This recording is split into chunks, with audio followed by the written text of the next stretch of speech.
Right then, Desiree. Let's talk about your book. Tell me how it ends. So, this is a collection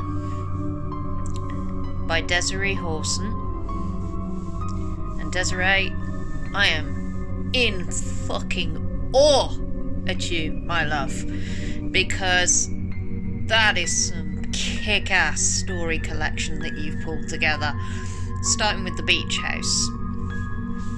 I did not expect it to go the way that it did.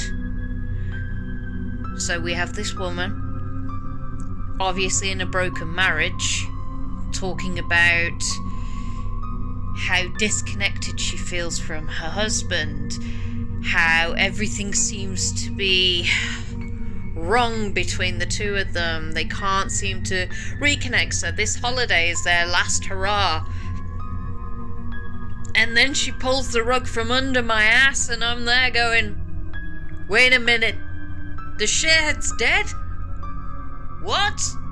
And I knew straight off from that very first story that this was going to be one of those collections that sticks with me. I mean, you have some bangers in there. There's one that has almost a We Happy Few kind of vibe. Now, if you've seen the game, it's basically a dystopian future where everyone is taking pills to try and deal with the shit that's going on. Well, it's not very far off what we're going through right now. But this feel, the way that she's done this dystopian future with almost like a clown makeup kind of design.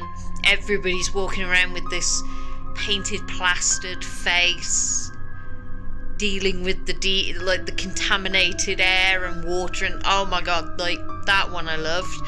Then you have this unwanted pregnancy story, which, not going to lie, Desiree, brought me back to the reason that I first wrote horror. When I read the last lines of that story, I thought to myself, fucking hell, it had vibes that made me remember my debut novel, or rather debut short, which I did for Godless, which was my introduction into the extreme horror line.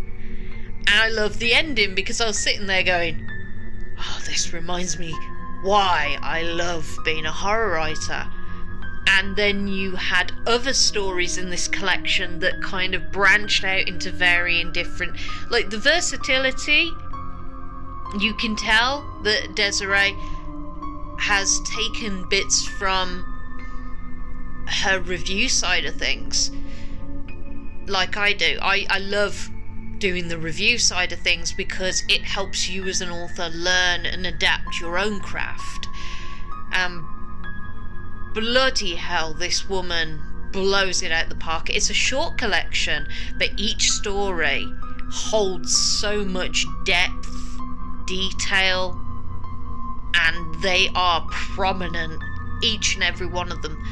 I would love to go through the collection in more detail with you guys, but I don't want to ruin it for you because everyone will, and I guarantee you this, everyone has a favourite from this book. And I love the cover because the end story, it fits so well with the end story, which, as somebody who loves reading occult horror and studies the Lesekia Solomon and the Argoatia kind of style of demonology, fucking hell, that I'd take my hat off to you if I had a hat on, but I tip my metaphorical hat to you because this was a fucking collection. It was strong as fuck, and I recommend you guys pick